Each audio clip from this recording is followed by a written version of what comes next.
वर्तमान समय नागरिकताका आधारमा व्यक्तिको पहिचान गर्न निकै चुनौतीपूर्ण रहेको छ।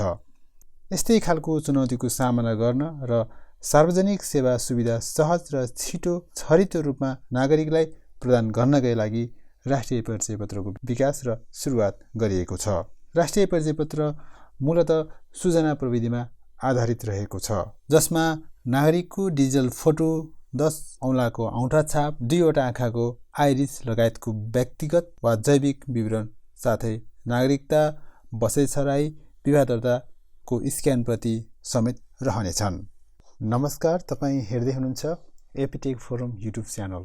वर्तमान समयमा तपाईँले ई पासपोर्ट बनाउँदै हुनुहुन्छ भने हामीलाई राष्ट्रिय परिचय पत्र नम्बर आवश्यक पर्छ र राष्ट्रिय परिचय पत्र नम्बर प्राप्त गर्नका लागि हामीले अनलाइनकै माध्यमबाट आवेदन गर्न सक्छौँ वा सम्बन्धित वडा कार्यालय वा जिल्ला प्रशासन कार्यालयमा गएर हामीले आवेदन पनि दिन सक्छौँ। हामीले अर्को सजिलो कुरा के छ भने मित्रहरू, यदि तपाईँको नागरिकता एउटा जिल्लाको रहेको छ तर तपाईँ अर्कै जिल्लामा बस्नुभएको छ भने तपाईँ जुन जिल्लामा बस्नुभएको छ त्यही जिल्लाको जिल्ला प्रशासन कार्यालयमा गएर तपाईँले राष्ट्रिय परिचय पत्र नम्बर लिन सक्नुहुन्छ र त्यसको लागि आवेदन दिन सक्नुहुन्छ। पक्कै पनि यो भिडियो यहाँको लागि एकदमै उपयोगी हुनेछ भन्ने मैले आशा लिएको छु।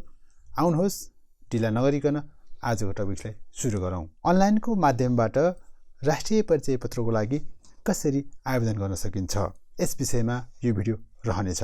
आउनुहोस्, ढिला नगरिकन यो एपिसोडलाई सुरु गरौँ। सर्वप्रथम तपाईँ एउटा वेबसाइटमा जानुपर्ने हुन्छ। यो राष्ट्रिय परिचय पत्र तथा पञ्जीकरण विभागको वेबसाइट रहेको छ, donidcr.gov.np। यहाँले यो माथि URL देख्न सक्नुहुन्छ। यसमा गइसकेपछि यहाँनिर तपाईँले यो वेबसाइटलाई थोरै स्क्रोल गर्नुहोला र स्क्रोल गरिसकेपछि यहाँनिर राष्ट्रिय परिचय पत्रको अनलाइन आवेदन भन्ने ठाउँमा क्लिक गर्नुपर्ने हुन्छ। यहाँनिर क्लिक गरिसकेपछि मित्रहरू, यहाँनिर लगइन फर इन्डिभिजुअल भन्ने अप्सन छ, यसमा लगइन भन्नेमा क्लिक गर्नुपर्ने हुन्छ। यहाँनिर तपाईँको आफ्नो मोबाइल नम्बर राख्नुपर्ने हुन्छ र मोबाइल नम्बर राखिसकेपछि यहाँबाट यो एरोमा क्लिक गरिदिनु पर्ने हुन्छ। क्लिक गरिसकेपछि तपाईँले जुन नम्बर राख्नुभएको छ उक्त नम्बरमा 1 टाइम पासवर्ड जानेछ र उक्त 1 टाइम पासवर्ड अर्थात् ओटिपीलाई तपाईँले यहाँनिर राख्नुहोस्। यसपछि यहाँनिर ड्यासबोर्डमा न्यू इनरोलमेन्ट भन्ने अप्सन छ, यसमा क्लिक गर्नुहोस् र यसमा क्लिक गरिसकेपछि हामीले विभिन्न सेक्सनहरू भर्नुपर्ने हुन्छ। पहिलोमा एप्लिकेसन डाटा भन्ने ठाउँमा त्यही अनुसारको विवरण भर्नुपर्ने हुन्छ। त्यसपछि contact detail, family detail, appointment date र रिभ्यू गरेर हामीले यसलाई हेर्न सक्छौँ। यसपछि हामीले यहाँनिर एप्लिकेन्ट डाटामा पहिलो विवरण भर्नुपर्ने हुन्छ। यहाँनिर जहाँ जहाँ रेड स्टार लगाएको छ यो सम्पूर्ण कलमहरू हामीले अनिवार्य भर्नुपर्ने हुन्छ। अब यहाँनिर एकतर्फ नेपालीमा र एकतर्फ अङ्ग्रेजीमा भर्नुपर्ने हुन्छ। अब यहाँनिर तपाईँले भर्दै हुनुहुन्छ भने नेपालीमा भर्दाखेरि युनिकोड रोमनाइज फोन्टमा हामीले लेख्नुपर्ने हुन्छ। जस्तै यहाँनिर तपाईँले नाम लेख्दै हुनुहुन्छ भने NISAN निशान भनेर लेख्नुपर्ने हुन्छ, जुन चाहिँ रोमनाइज युनिकोड रहेको छ। अब यसको लागि तपाईँले किबोर्डलाई हेर्दै युनिकोड फन्ट टाइप गर्नुपर्ने हुन्छ र तपाईँले किबोर्ड कहाँबाट हेर्ने र कुन फन्ट कुन अल्फाबेटमा रहेको छ भन्ने कुरा कसरी पत्ता लगाउने तपाईँलाई त्यो समस्या हुन सक्छ। अब यसको लागि यहाँनिर मैले एउटा वेबसाइट देखाएको छु, itk.org.np। यो ल्याङ्ग्वेज टेक्नोलोजी केन्द्रको यो वेबसाइट रहेको छ। यसमा डाउनलोड अप्सनमा क्लिक गर्नुहोस् र यहाँनिर गइसकेपछि तपाईँले नेपाली युनिकोड रोमनाइज भन्ने जुन फन्ट रहेको छ यसलाई यहाँबाट डाउनलोड गर्नुहोस् र डाउनलोड गरिसकेपछि यहाँनिर डाउनलोड हुनेछ। यसलाई एक्सट्र्याक्ट गर्नुहोस् र त्यसपछि तपाईँको यो यस्तो खालको फोल्डर आउनेछ। यो फोल्डरभित्र जुन किबोर्डको लेआउट रहेको छ, जस्तै मैले तपाईँलाई यहाँनिर देखाउँछु खोलेर हेर्नुहोस् मित्रहरू, यहाँनिर यो किबोर्ड रहेको छ। यो किबोर्डमा देखाएको जुन युनिकोड अनुसार तपाईँले सजिलोसँग टाइप गर्न सक्नुहुन्छ, तर केही समय लाग्न सक्छ। यदि तपाईँले फर्स्ट टाइम गर्दै हुनुहुन्छ भने पक्कै पनि यो हामीले सजिलोसँग टाइप गर्न सक्छौँ। त्यसपछि यहाँनिर पहिलो नाम, बिचको नाम, थर राख्दै जानुपर्ने हुन्छ। देब्रे साइडमा यहाँनिर नेपालीमा टाइप गर्नुपर्ने हुन्छ भने दायाँ साइडमा भने अङ्ग्रेजीमा टाइप गर्नुपर्ने हुन्छ। अब यहाँनिर जन्ममिति राख्नुहोला। जन्ममिति यहाँनिर नेपालीमा राख्ने बित्तिकै यहाँनिर यतापट्टि अङ्ग्रेजीमा अटोमेटिक आउनेछ। त्यसपछि जन्मस्थान कुन जिल्लामा जन्मिनु भएको यो जिल्ला यहाँनिर चुज गरेर राख्नुपर्ने हुन्छ। त्यसपछि यहाँनिर नागरिकताको किसिम तपाईँले चुज गरेर राख्नुपर्ने हुन्छ। तपाईँको नागरिकताको किसिम भनेर राखिएको छ, जे छ नागरिकतामा त्यही यहाँनिर चुज गर्नुपर्ने हुन्छ। त्यसपछि यहाँनिर नागरिकता नम्बर राखिदिनुपर्ने हुन्छ। नागरिकताको जारी जिल्ला र जारी मिति पनि यहाँनिर हामीले राख्नुपर्ने हुन्छ। त्यसपछि यहाँनिर एडिसनल इन्फर्मेसन भन्ने अप्सन छ। एडिसनल इन्फर्मेसनमा गइसकेपछि यहाँनिर तपाईँको जेन्डर के हो चुज गर्नुपर्ने हुन्छ। त्यसपछि पितृत्वको स्थिति यो थाहा छ भने नाउन लेखिदिनु होला, थाहा छैन भने अननाउन गरिदिनु होला। त्यसपछि शैक्षिक योग्यता यहाँनिर चुज गरेर राख्नु होला। जात के रहेको छ यहाँनिर चुज गरेर राख्न सक्नुहुन्छ। र वैवाहिक स्थिति यहाँनिर तपाईँले चुज गर्नु होला। विवाहित हो भने विवाहित, तपाईँको जे छ त्यही यहाँनिर राख्न सक्नुहुन्छ। र यहाँनिर व्यवसायमा तपाईँले आफ्नो व्यवसाय अकुपेसन के छ चुज गरेर राख्नुपर्ने हुन्छ। र धर्ममा हामीले आफ्नो जे धर्म छ त्यो यहाँनिर चुज गरेर राख्नुपर्ने हुन्छ। र यसपछि यहाँनिर नेक्स्ट भन्ने एउटा बटन छ। यो नेक्स्ट बटनमा क्लिक गरिदिनु होला मित्रहरू। त्यसपछि यहाँनिर सेकेन्ड पार्ट आउँछ जहाँ हामीले कन्ट्याक्ट डिटेल्सहरू राख्नुपर्ने हुन्छ। यहाँ पनि जहाँ जहाँ रेड स्टार लगाएको छ त्यो सम्पूर्ण फिल्डहरू हामीले कम्पलसरी भर्नुपर्ने हुन्छ। अब यहाँनिर एप्लिकेन्ट्स पर्मानेन्ट एड्रेस भनेको छ। यहाँनिर आवेदकको स्थायी ठेगाना राख्नुपर्ने हुन्छ। अब हामीले यहाँनिर स्थायी ठेगाना राख्दाखेरि तपाईँको नागरिकतामा जे छ त्यही कुरा पर्मानेन्टमा राख्नु होला, जसमा यहाँनिर तपाईँले आफ्नो फोन नम्बर, मोबाइल नम्बर र प्रदेश तपाईँले यहाँनिर चुज गर्न सक्नुहुन्छ। प्रदेश चुज गरिसकेपछि यहाँनिर जिल्ला चुज गर्न सक्नुहुन्छ, कुन जिल्ला रहेको छ तपाईँको नागरिकता। त्यसपछि यहाँनिर गाउँपालिका नगरपालिकामा हामीले चुज गर्नुपर्ने हुन्छ। त्यसपछि वडा नम्बर कति रहेको छ जसलाई हामीले नागरिकता अनुसार राख्नुपर्ने हुन्छ। त्यसपछि यहाँनिर गाउँ वा टोलको नाम राख्नुपर्ने हुन्छ। यदि तपाईँको स्थायी ठेगाना र हालको ठेगाना एउटै छ भने यहाँनिरबाट टिक लगाइदिन सक्नुहुन्छ। र यो सम्पूर्ण विवरण राखिसकेपछि यहाँनिर नेक्स्ट भन्ने बटनमा क्लिक गर्नुहोला। त्यसपछि यहाँनिर फ्यामिली डिटेल भर्ने मेनुमा हामी पुग्नेछौँ।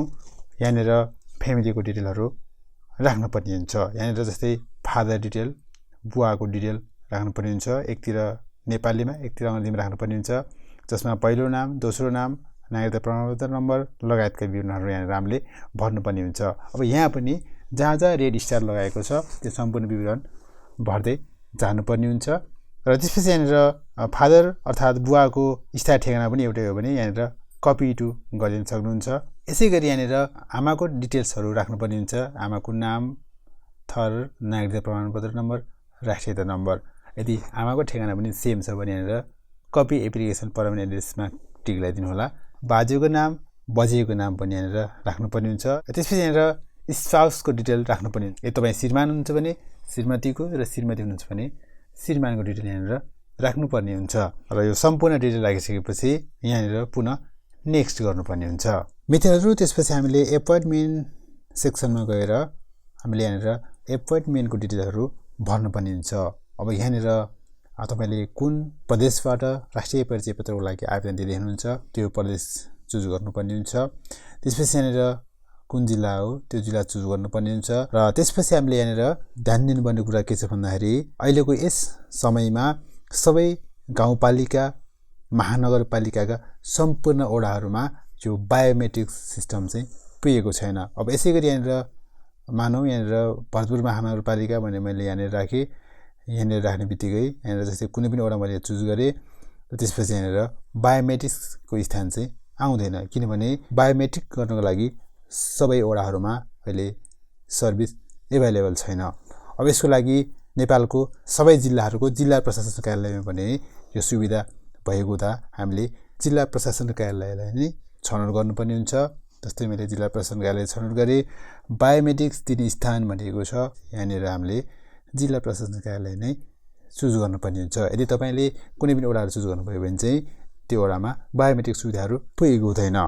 अब यसपछि हामीले यसलाई यहाँबाट नेक्स्ट गरिदिनु पर्ने हुन्छ मित्रहरू। यहाँनिर नेक्स्ट गरिसकेपछि यहाँनिर जुन प्रिभ्यूको सेक्सन आउनेछ यो प्रिभ्यूको सेक्सनमा तपाईँले भरिएको सम्पूर्ण डिटेलहरू देखाउनेछ।